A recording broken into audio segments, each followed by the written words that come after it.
Yo, what's up mga kaibigan? Nalina tayo magkwentuhan. Si Giannis ay isa sa mga pinakamagaling na player sa buong NBA ngayon. Kung hindi man siya ang pinakamagaling, siya ay isang 2-time regular season MVP, NBA champion, NBA Finals MVP, NBA All-Star Game MVP, NBA Defensive Player of the Year, NBA Most Improved Player of the Year, 4-time All-NBA First Team at 4-time All-NBA Defensive First Team.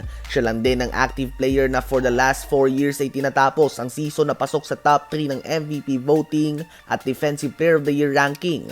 Kakaiba nga ito mga kaibigan, ang mga player lamang na katulad nila Michael Jordan at LeBron James na nakagawa nito. Ganun pa man, we all know na si Giannis ay nanggaling sa humble na simula ng pamumuhay. Kung hindi nyo pa nga alam ang kanyang kwento ay pwede nyo panoorin ang pelikula na Rise. Dito ay pinakita ang kanyang kwento at kung paano siya nagsimula at ang kanyang sipag na mag-ensayo.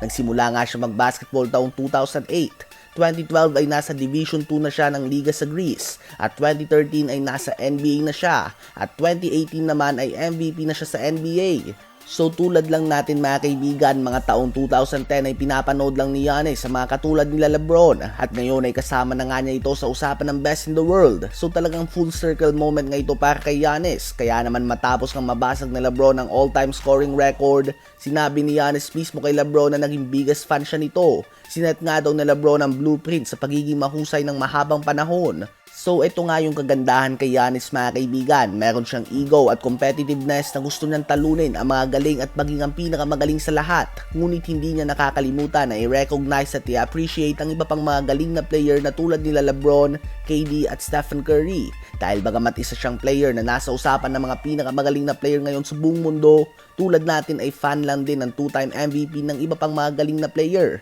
Ano ba ang masasabi niyo tungkol dito? Ngayon ay tumungo naman tayo kay Russell Westbrook. So noong na-trade nga si Russ sa Utah Jazz, alam na ng lahat na sa buyout ang bagsak nito dahil hindi nga siya tugma sa gustong gawin ng Utah Jazz sa rebuild mode. Ngunit at the same time ay hindi nga nila ito pwedeng i-buyout kagad kung wala din naman sasalo sa kanya na team. Dahil kapag ganun nga ay babayaran pa rin nila ito ng malaki kung sakali na bakante pa din siya. Kaya naman hinahayaan na siya ng Utah Jazz na makipag-usap sa mga teams na gusto siyang makausap tulad ng Los Angeles Clippers, Chicago Bulls, Washington Wizards at Miami Heat. And as of now ay wala pang usad ang mga pag-uusap na ito.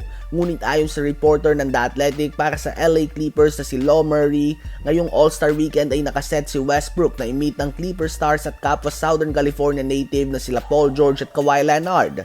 Walang duda na gusto nga ng Clippers duo na makuha si Westbrook, lalo na matapos na pakawalan nila si Reggie Jackson, Luke Kennard at John Wall. Ganun pa man ang Clippers management nga nagpapakita ng hesitation at duda sa magiging impact ni Russ sa team.